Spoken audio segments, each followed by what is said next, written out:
The bigger picture I see is that in the last 10 years of LDF government, your problems have increased.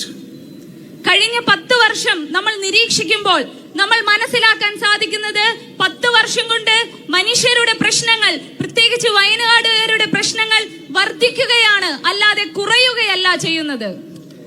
And as your MP, my biggest frustration really is that when I see problems and I come to you, and as your representative, it is my job to try to resolve those problems. I find that I can do it up to a certain point. But beyond a certain point, if there is no cooperation from the state government, no cooperation from the central government, it becomes very, very difficult for us to do our job in the best way possible. പ്രശ്നങ്ങൾ പരിഹരിക്കാൻ ശ്രമിക്കുമ്പോൾ, പരിഹാര മാർഗങ്ങൾ തേടുമ്പോൾ, എന്റെ അനുഭവത്തിന്റെ അടിസ്ഥാനത്തിൽ ഞാൻ പറയുന്നു, ഒരു പരിധി വരെ മാത്രമാണ് എനിക്ക് മുന്നോട്ട് പോകാൻ സാധിക്കുന്നത്. സഹകരണമില്ലാത്ത, ചേർത്തുപിടിക്കലിന്റെ മനോഭാവം ഇല്ലാത്ത ഒരു സംസ്ഥാന സർക്കാർ ഇവിടെ ഭരിക്കുന്നത് കൊണ്ട് ഇവിടുത്തെ പ്രശ്നങ്ങൾക്ക് ഒരു പരിധി വരെ മാത്രമാണ് പരിഹാരം കണ്ടുകൊണ്ട് എനിക്ക് മുന്നോട്ട് പോകാൻ സാധിക്കുന്നത്.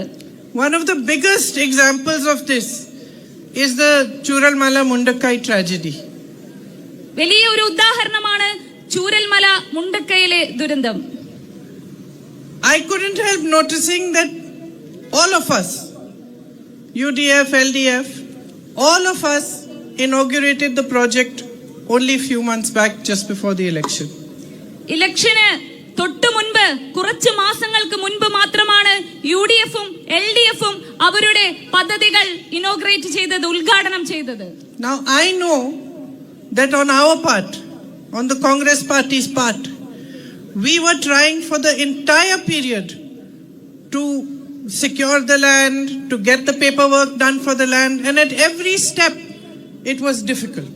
Every step when we needed clearances from the state government, it was difficult to get those clearances.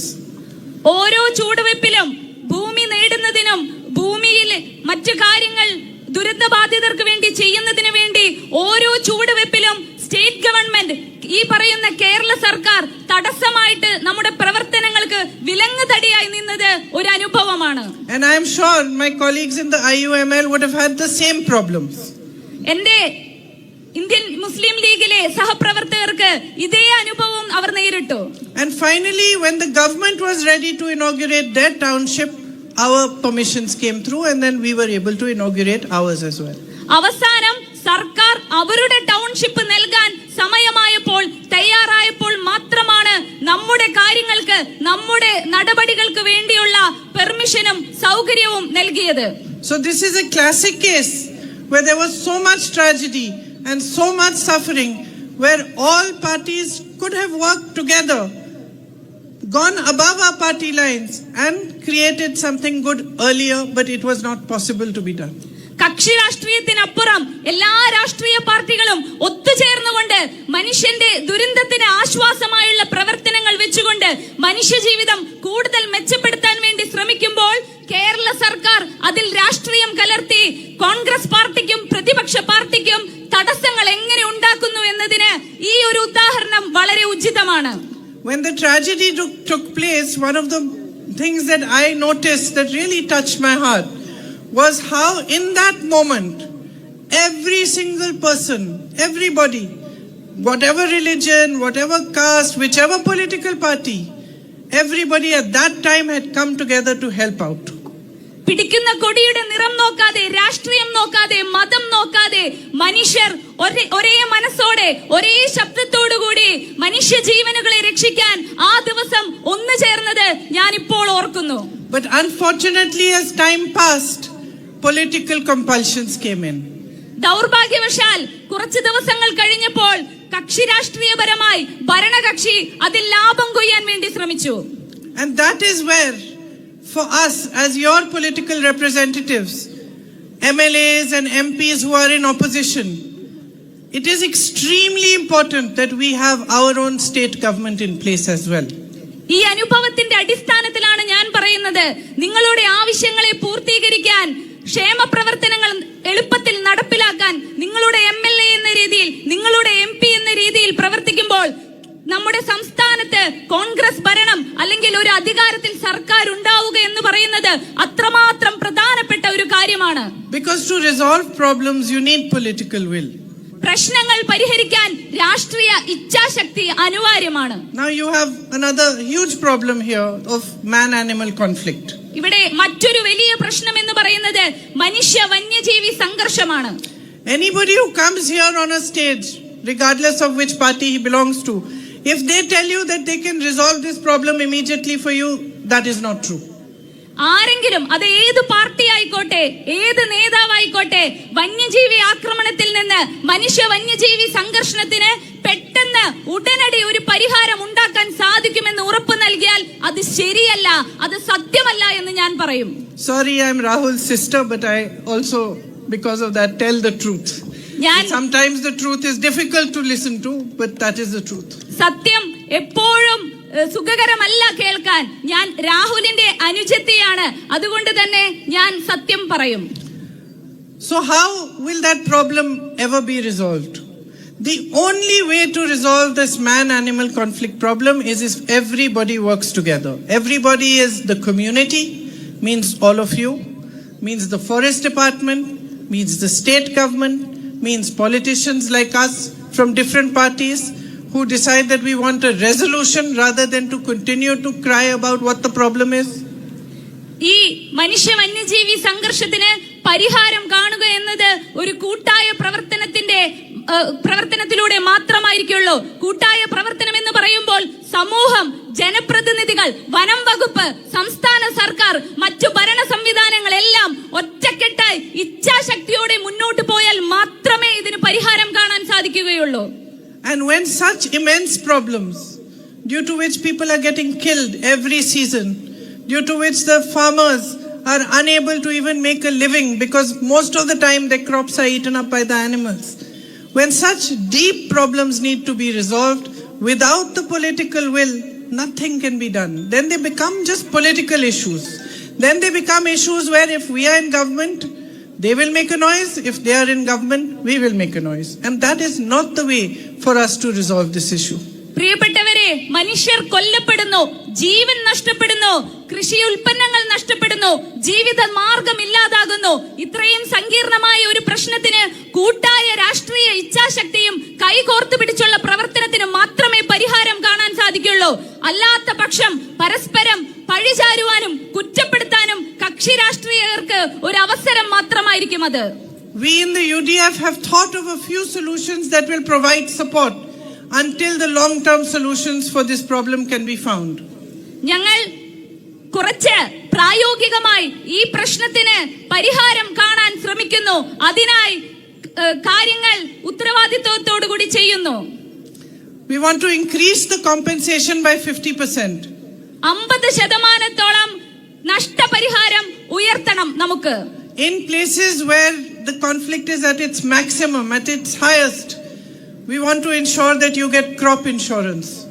സംഘർഷം ഉണ്ടാകുന്ന സ്ഥലങ്ങളിൽ മാക്സിമം ഇൻഷുറൻസ്, പരമാവധി വിളകൾ, നഷ്ടം സംഭവിക്കുന്ന വിളകൾക്ക് ഇൻഷുറൻസ് ഉറപ്പുവരുത്തണം. And one of our priorities is to create a committee of experts which then reaches out to community, to the other experts, to the forest department, state authorities, and comes up with a viable long-term solution to this issue.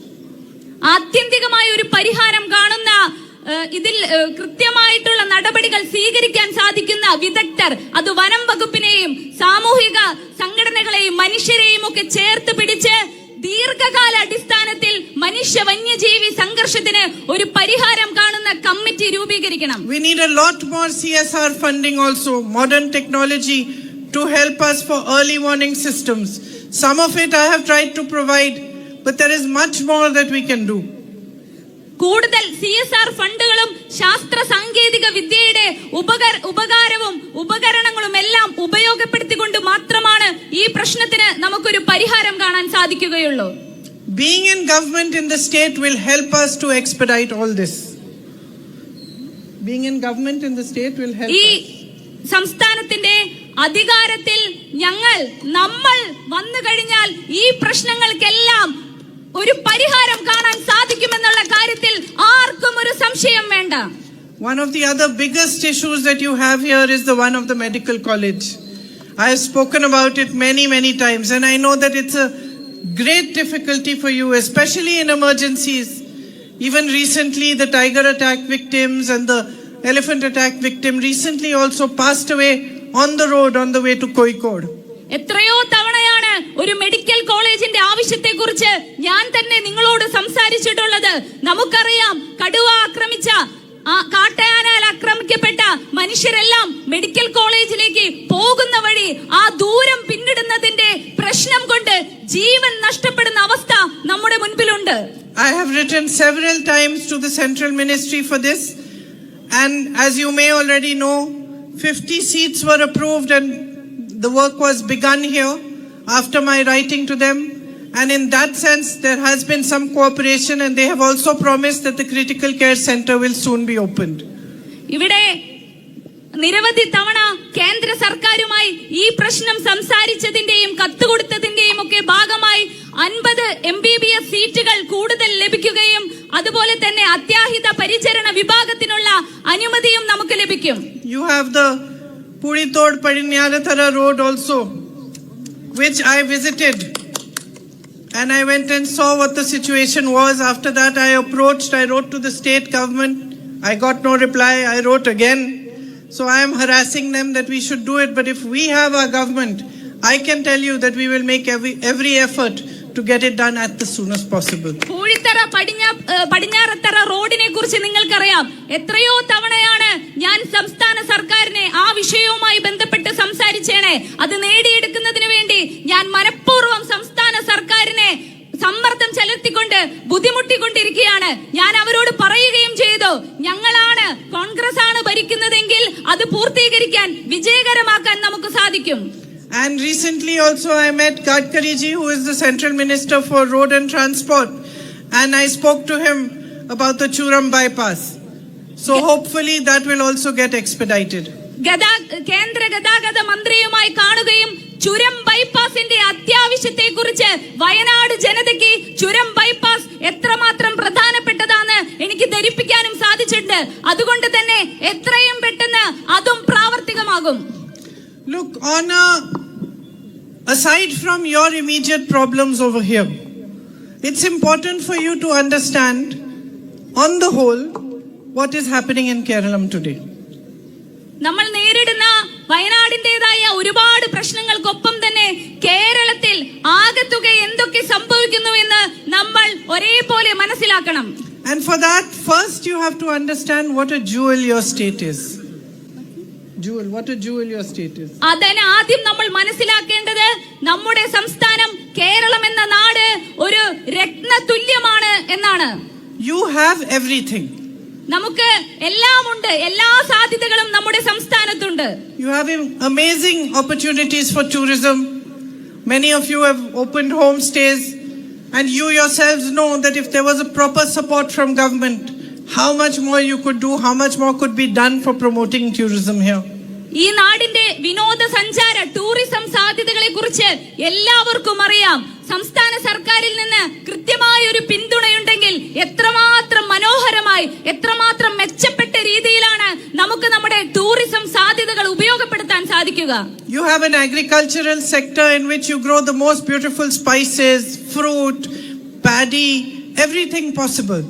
And yet, most farmers I meet tell me that they cannot make their ends meet anymore. That the government simply does not give them enough support to be able to earn a good living from farming. നമുക്കറിയാം നമ്മുടെ കാർഷിക മേഖല എത്ര സമ്പന്നമാണെന്ന്. നെൽകൃഷിയായാലും സുഗന്ധവ്യഞ്ജനങ്ങളായാലും പച്ചക്കറി പഴവിഭവങ്ങൾ, അങ്ങനെ എല്ലാം കൊണ്ട് സമ്പന്നമായ ഒരു കാർഷിക മേഖലയുള്ളതാണ് നമ്മുടെ നാട്. എന്നാൽ കഠിനാധ്വാനം ചെയ്യുന്ന കർഷകർ പറയുന്നത് കൃത്യമായിട്ടുള്ള ഒരു പിന്തുണ, ഒരു കൈത്താങ്ങ് സർക്കാരിന്റെ ഭരണകൂടത്തിന്റെ ഭാഗത്തു നിന്ന് ലഭിക്കാത്തത് കൊണ്ട് അവർക്ക് അവരുടെ ജീവിത ചെലവുകൾ രണ്ടറ്റം കൂട്ടിമുട്ടിക്കാൻ സാധിക്കാത്ത അവസ്ഥയാണെന്ന്. You have one of the best coffees in the world. It has international acclaim, and yet enough support is not given to coffee farmers. അന്താരാഷ്ട്ര നിലവാരമുള്ള കാപ്പി കൃഷിയും കോഫിയുടെ പ്രൊഡക്ഷനുമുള്ള നാടാണ് ഇത്. More than anything else, you have a population, a young population of educated, intelligent and hardworking people. എല്ലാത്തിലും അപ്പുറം വിദ്യാസമ്പന്നരായ മിടുക്കരായ ഒരു വലിയ യുവനിര യുവസമ്പത്ത് നമ്മുടെ നാടിനുണ്ട്. And in many ways this is the greatest asset of Kerala. Is its people. അങ്ങനെ പല ഘടകങ്ങൾ പരിശോധിക്കുമ്പോൾ ഇതെല്ലാം കേരളത്തെ മുന്നോട്ട് നയിക്കുന്ന ഘടകങ്ങളാണ്. And for us in the opposition, because we see your problems at such a close, at such a deep level, it really is a tragedy that along with everything we see the resources the state has, we see the problems you have, and what we see is wasted opportunities one after the other. സങ്കടകരമായ ഒരു കാര്യം എന്ന് പറയുന്നത് ഏറ്റവും അടുത്ത് നിന്നുകൊണ്ട് നിങ്ങളുടെ ജനപ്രതിനിധിയായി ഈ നാടിന്റെ സാധ്യതകളെ വിഭവ സമ്പത്തിനെ കാണുകയും മറുവശത്ത് അത് ഉപയോഗപ്രദമായി അത് മാന്യമായി നല്ല രീതിയിൽ ഉപയോഗപ്പെടുത്തി മനുഷ്യരെ മുന്നോട്ട് നയിക്കാൻ പറ്റാത്ത ഒരു അവസ്ഥയും നമ്മൾ നേരിട്ട് കണ്ടുകൊണ്ടിരിക്കുകയാണ്. The state is in debt. Unemployment is at its highest possible. നമ്മുടെ സംസ്ഥാനം കടബാധ്യതയിൽ മുങ്ങി നിൽക്കുന്നു. അതോടൊപ്പം തൊഴിലില്ലായ്മ സംസ്ഥാനത്തെ ഏറ്റവും പ്രധാനപ്പെട്ട വിഷയമായിരിക്കുന്നു. You face corruption at every step. ഓരോ ചുവടുവെപ്പിലും സർക്കാരിന്റെ ഓരോ മുന്നേറ്റത്തിലും നമുക്ക് കാണാൻ സാധിക്കുന്നത് അഴിമതിയുടെ കൂമ്പാരമാണ്. And it's very clear. Every child in Kerala has now understood this. That the CPM government, the LDF government has become a completely corrupt government which works more for corporate entities than it does for the people of Kerala.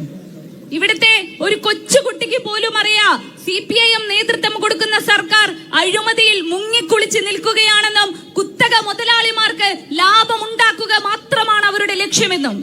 And a very strange thing is happening because all of us who raise our voices against the Prime Minister's policies, against the BJP, we have cases on us.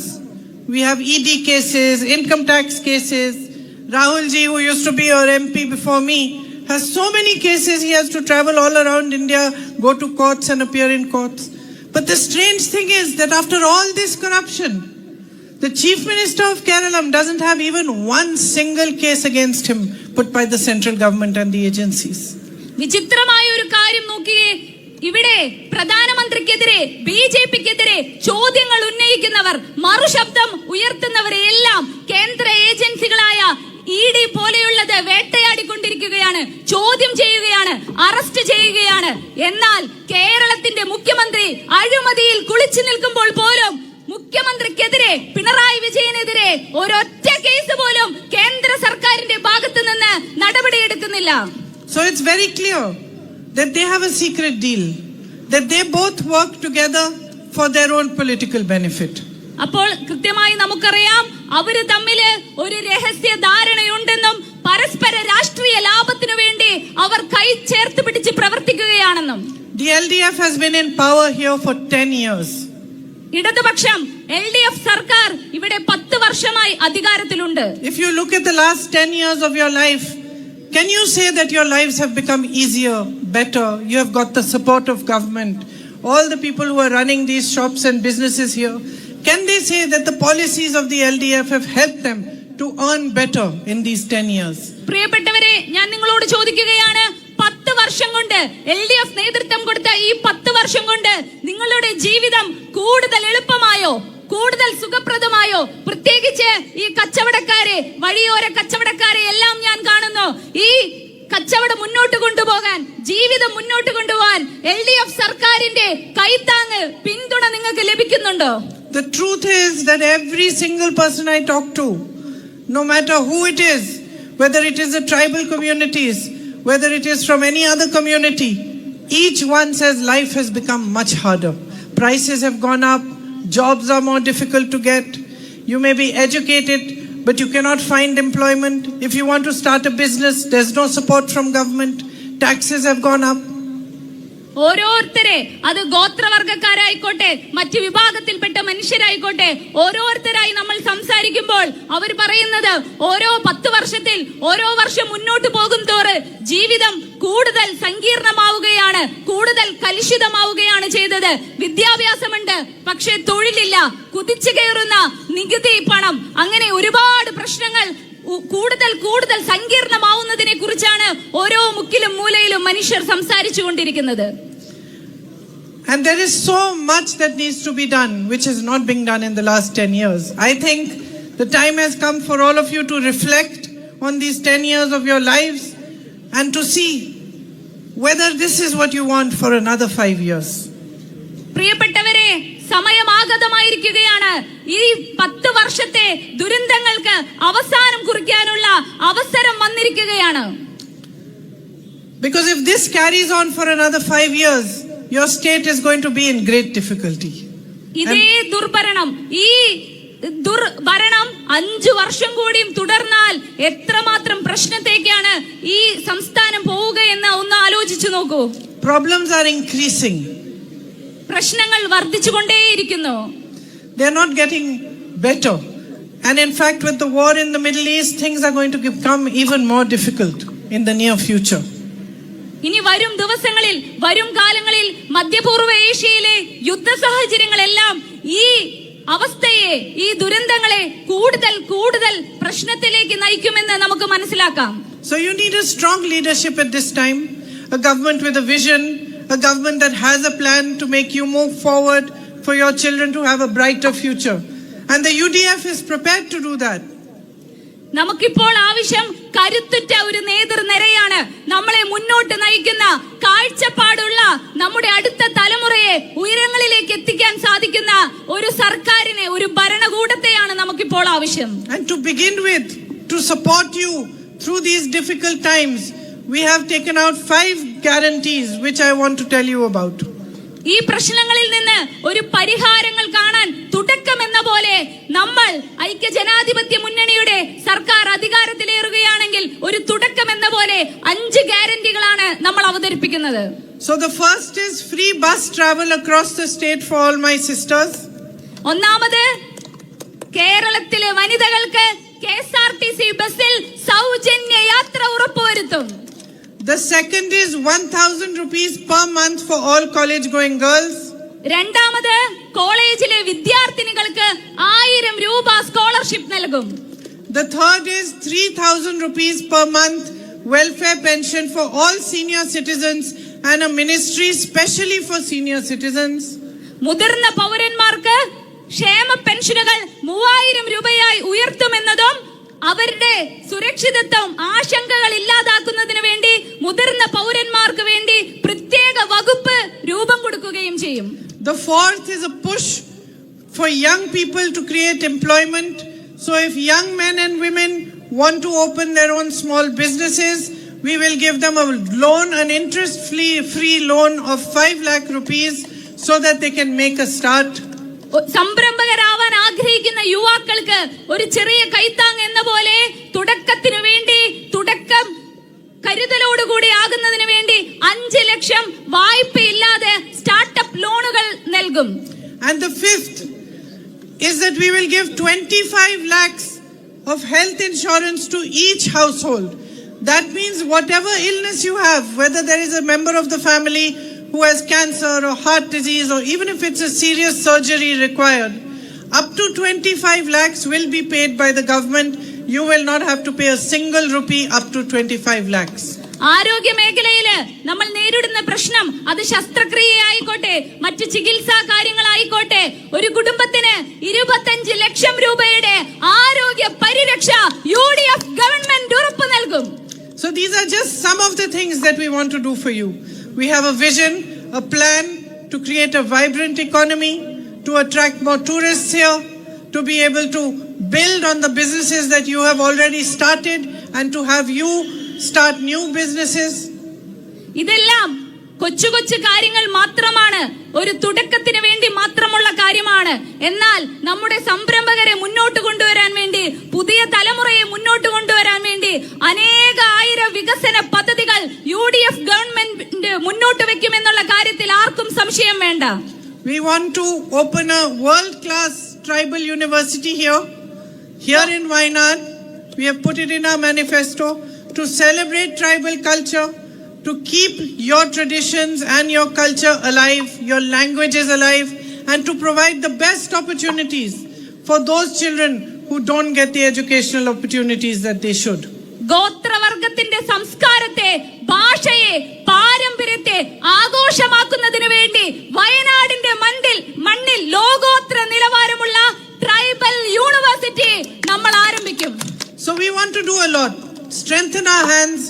support. Where is T. Siddiqui ji?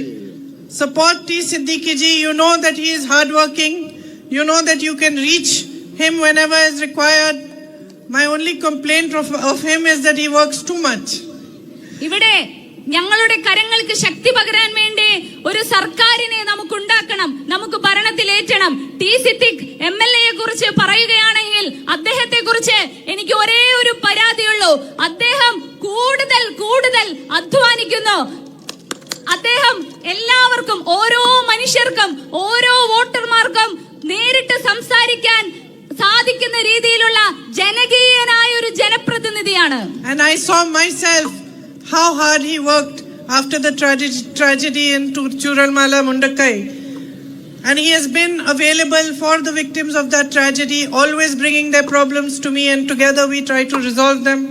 I think he is a good MLA and he will be very useful to you in the future as well. Each vote of yours will count, because if we can make a government in the state, there is so much that together we will be able to do, especially for you here in Kalpetta. എനിക്ക് നേരിട്ട് അനുഭവമുണ്ട്. ആ ദിവസം, ആ ഇരുണ്ട രാത്രിയിൽ ചൂരൽമല മുണ്ടക്കയ ദുരന്തം സംഭവിച്ച ദിവസം അവിടെ ആദ്യം ഓടിയെത്തിയ മനുഷ്യന്റെ പേര് ടി സിദ്ദിഖ് എന്നാണ്. ഓടിയെത്തുക മാത്രമല്ല, ദിവസങ്ങളോളം ഊണുമുറക്കമില്ലാതെ, ഒരുപോലെ കണ്ണടയ്ക്കാതെ അവിടുത്തെ മനുഷ്യർക്ക് കാവൽ നിന്ന ജനപ്രതിനിധിയാണ് T Siddique. So thank you very, very much for coming here and listening to me in this heat. I hope that on the 9th, when you go to vote, you will remember my words. You must vote for the future of your own families. Vote in your own interest. To meet as many of you as possible, to try to go to different communities, understand what everybody's problems are. And of course, this is an ongoing process. 1.5 വർഷം നിങ്ങളുടെ ജനപ്രതിനിധിയായി ഞാൻ പൂർത്തീകരിച്ചതിന് ശേഷം നിങ്ങൾ ഓരോരുത്തരെ കാണാനും, നിങ്ങളുടെ പ്രശ്നങ്ങൾ മനസ്സിലാക്കാനും, നിങ്ങളുടെ ആശങ്കകൾക്ക് പരിഹാരം കാണാനും ഞാൻ ശ്രമിച്ചുകൊണ്ടിരിക്കുന്നു. And it will take time. അത് സമയമെടുക്കും. But in the meantime, while I visit everybody and I understand different issues and different problems that all of you face, overwhelmingly the bigger picture I see is that in the last 10 years of LDF government, your problems have increased.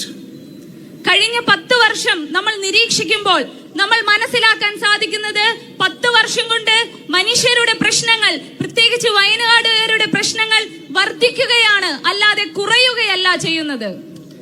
And as your MP, my biggest frustration really is that when I see problems and I come to you, and as your representative, it is my job to try to resolve those problems. I find that I can do it up to a certain point, but beyond